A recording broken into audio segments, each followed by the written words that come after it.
Hello guys! Welcome back again to my channel. For today's video, ang topic natin ngayon ay yung mga importanteng dapat mong malaman bago ka bumili ng aircon. So yung content na to para dun sa mga newbie lang na bibili ng aircon or first time pa lang na bibili ng aircon. Panoorin nyo to para hindi kayo magkamali pag bibili kayo ng aircon. So malapit na yung summer. Marami na naman magsisearch ngayon ng aircon kung paano nga ba pumili ng tamang aircon. So panoorin mo to para sa inyo to. Okay? Disclaimer muna, hindi ako expert. Yung mga sasabihin ko ngayon ay based lamang sa na-experience ko tsaka mga nabasa ko. Kung meron man akong masabing mali sa video na to, pag-correct na lang ako sa comment section. Kung meron kang question, suggestion, o gusto mong pagawa ng content, ilagay mo na lang sa comment section. Kung hindi ka pa nakasubscribe, mag-subscribe ka na. I-click mo yung notification bell para ma-notify ka sa mga susunod ko pang mga video. So meron na nga pala tayong Facebook page. Ilagay ko na lang sa description. Paki-follow nyo na lang ako doon. Pwede nyo din akong i-PM doon kung meron kayong mga issue about sa mga aircon nyo. I-send nyo yung video at tignan ko kung makakatulong ako. Okay. Back na tayo sa topic. Mga importanteng dapat mong malaman bago ka bumili ng aircon. So napaka-importante nito. Yan. Last year gumawa na ako nito. I-update ko lang para dun sa mga newbie. Yan. So gumawa ako ng list ng mga dapat nyong malaman bago ka bumili ng aircon or mga dapat nyong i-consider para hindi kayo magkamali sa pagpili o pagbili ng aircon. So yung una natin, yung type of air conditioner. So yan, may mga iba-ibang type yan. May window type, ito. May split type, itong sa baba. Tapos yung portable. So usually, sa mga residential, ito lang yung dalawa yung ginagamit nila. Yan, sa mga bahay-bahay lang. Itong window type, tsaka split type. Yan. Yung window type, yan, naka-window type ako ngayon. Yan.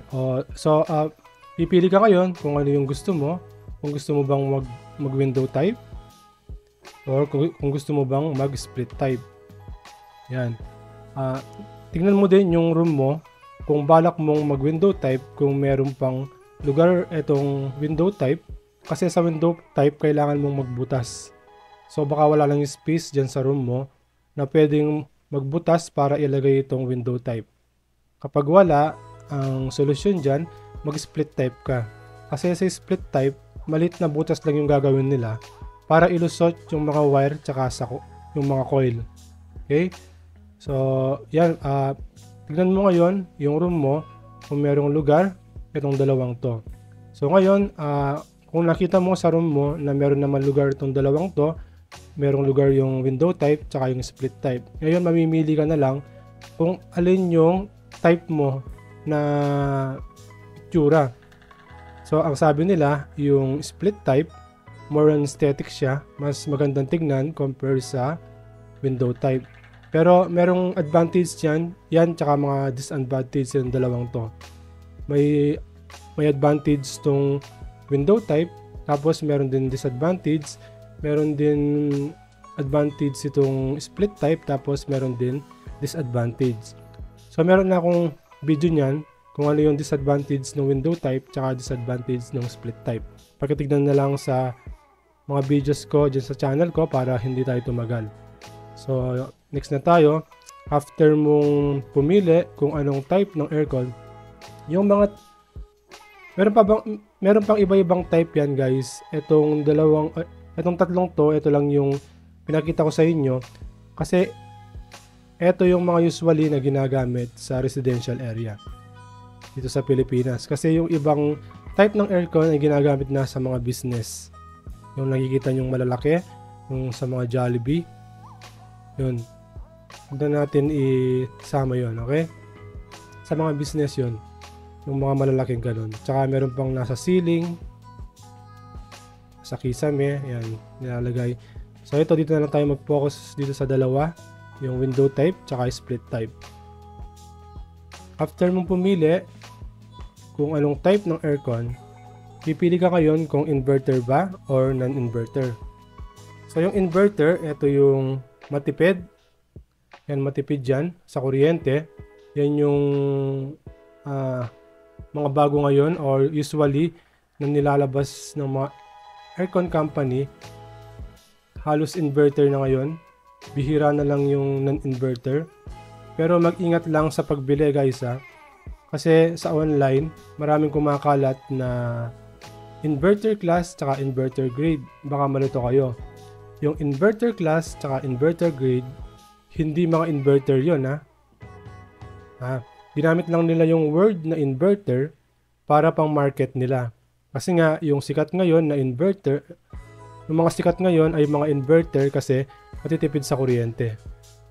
So, ginagamit nila yung word na inverter tapos susundan nila ng class or grade. So, yung mga ganon, hindi yung mga inverter. Kaya mag-ingat kayo sa pagbili ng inverter. Okay? Yan. Next na tayo. Yung next natin, yan, napaka-importante din nito. Lagi ko itong pinapaalala sa mga nakaraang videos ko. Yung pagpili ng tamang horsepower and cooling capacity. So, itong pagpili ng horsepower at cooling capacity, napaka-importante. Kapag kasi dito nagkamali ka na ng pagpili ng aircon, tapos inverter yung binili mo, parang hindi ka na din naka-inverter. Yan.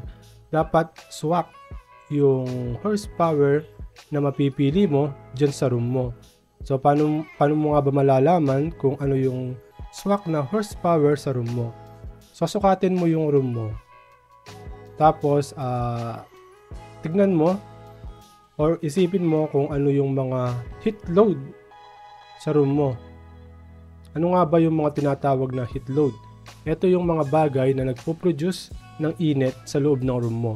Tulad ng mga appliances, yan. Tapos kung ilang kayo sa room, kasi yung katawan kasi natin nagpo-produce ng init yan. Okay? Tapos yung bang room mo ay nakatapat sa araw, lalo na kapag tanghali. So kailangan mo din i-consider yan. Okay? Yung mga brand kasi ng aircon ay meron silang chart tulad ng nakikita nyo sa screen. Yan yung chart nila. So, dyan sila nagbe-base kung ano nga ba yung horsepower na bagay sa inyo. Pero take note lang guys ha, etong chart na ganito, kung walang laman yung room. Halimbawa, itong 10 to 13 square meter, ang recommended niya ay 0.75 horsepower. Okay? Tama yan, yan yung kunin mo kung walang laman yung room. Pero kung meron ng laman yung room, ibang usapan na yon. Tulad na sabi ko kanina, kailangan mo din i-consider yung mga heat load. So kung meron kang mga heat load, yan, kailangan pataasin yung horsepower ng aircon para hindi mahirapan yung aircon mo na palamigin yung room. Okay? Napaka-importante nito guys, mag-focus kayo dito. Tulad na sabi ko kanina, kapag dito nagkamali na kayo, at tapos inverter yung binili nyo, parang hindi rin kayo naka-inverter. Tapos yung lamig sa room nyo, parang hirap na hirap yung aircon nyo na palamigin yung room nyo. Ganun. So kailangan talagang dapat tama yung horsepower na kukuhanin nyo. Dapat swak dyan sa laki ng room nyo. Okay? So next na tayo. Ito guys, meron na akong separate video nito. Kung nakikita nyo to, pag tumitingin kayo ng aircon o mga ref, ito yung energy label. So, pwede din kayong mag-base dito. Kapag madaming stars, yan tulad na nakikita nyo, 5 stars yan. Pag nakikita nyo 5 star yan, ang ibig sabihin, mas mataas na stars, mas matipid sa kuryente. Tapos, pag mataas yung number dito, yung 0.6, halimbawa, yung 0.60 na to, yan, mataas na yan. So, ibig sabihin, matipid itong yung aircon na to. So, yung aircon na to, ito makikita mo yung brand dito. Yung brand name, Condura siya. Tapos, yung product model, Ito. Okay. Tapos makikita mo din dito yung monthly energy consumption. Ito. So, yung monthly energy consumption niya ay 159.30 kWh. Itong 159.30 kWh na to, guys, tines yung aircon na to, 9 hours daily usage. 9 hours lang to, guys, hindi yan 24 hours. Ito nakalagay dito. Kaso maliit nga lang. Ewan ko ba't maliit yung nilagay nila dito. 9 hours lang yan. Sa 9 hours, ang nakonsumo niya within 1 month, ito, 159.30. So, i-compute nyo na lang kung magkano yung power rate sa inyong lugar kasi iba-iba yan. Tapos, nakalagay din dito yung refrigerant. Ito, R32. So, ito yung bago ngayon. Tapos, yung power input, ito, 1,180. Okay? So, pinrovide dyan ng Department of Energy. Ito nakalagay dito. Okay, pwede din kayo mag-base dito. Yan, kung wala kayong idea.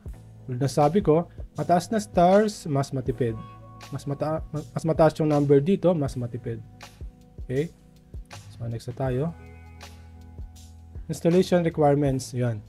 Yung installation requirements sa yung split type tsaka yung window type, pagkaiba sila ng pag-install. Yung split type, kailangan mo ng professional na mag-i-install niyan. Hindi basta-basta kayo lang yung mag-i-install niyan. Pero usually naman sa mga seller ng split type ay kasama na yung installation. Yan.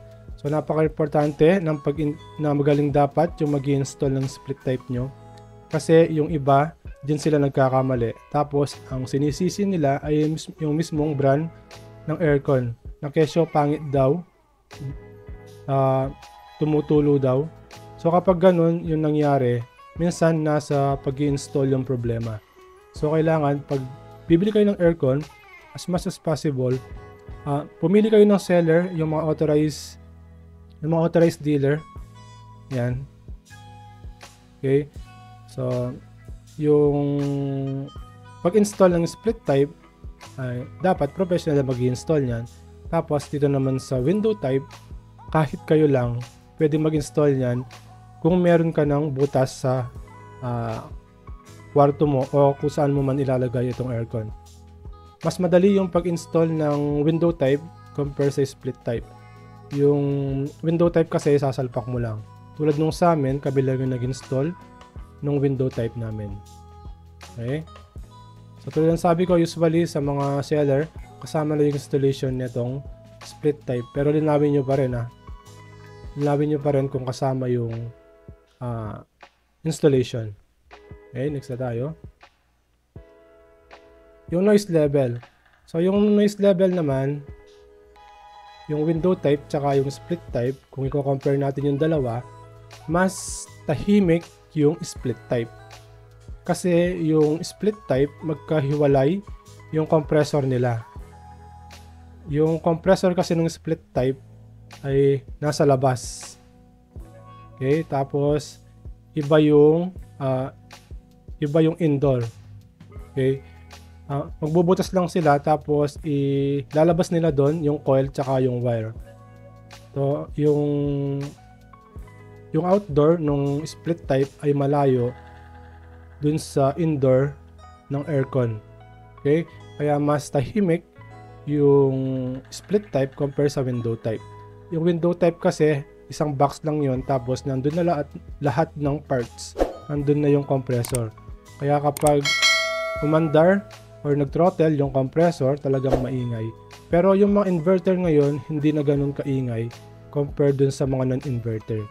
Yung mga inverter na window type, compare sa split type, medyo tahimik na yung window type ngayon. Pero mas tahimik pa rin yung split type kasi nga magkahiwalay yung compressor nila. Okay? Yan, kailangan din i-consider yan. Lalo na kapag maselan ka sa yung konting ingay lang tapos hindi ka na makatulog. Yan, kailangan mo rin i-consider. Baka kasi makabili ka ng window type tapos maselan ka pala sa pagtulog, or meron kang baby na maselan sa pagtulog, lalo na konting ingay lang nagigising siya, o kaya hindi siya makatulog, okay, so kailangan mo rin i-consider yan. So kung ganun ka, consider mo yung split type. Pero tulad ng sabi ko, hindi na ganun kaingay ngayon yung mga inverter na window type. Okay, konting ano na lang, difference. Konting difference na lang. Next na tayo. Yung maintenance and cleaning. So, yung split type tsaka yung window type, magkaiba sila ng maintenance tsaka yung cleaning, pag-cleaning nila. Yung split type, yan tulad lang kita sa picture ito.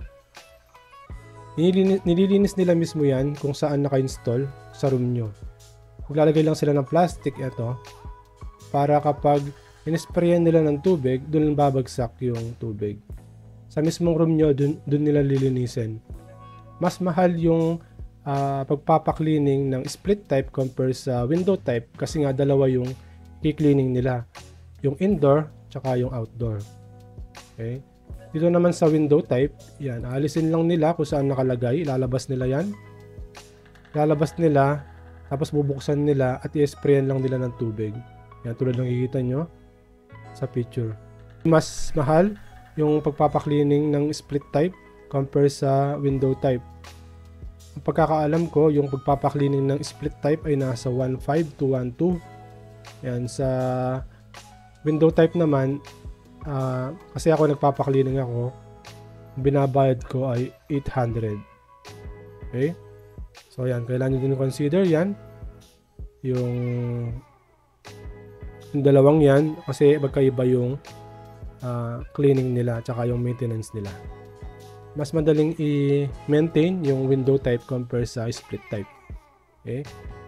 So yan, next na tayo. Yung features, yan, kung features naman, yung pag-uusapan, kung gusto mo yung nakokontrol mo using your mobile phone, pwede mong makontrol na yung temperature, tapos pwede mo rin i-time, pwede mo siyang i-on using your mobile phone. So kung gusto mong ganon, tignan mo yung specs ng aircon kung meron siyang ganon. Ang kailangan mo rin i-consider yan. Gusto mo merong smart control yung aircon mo.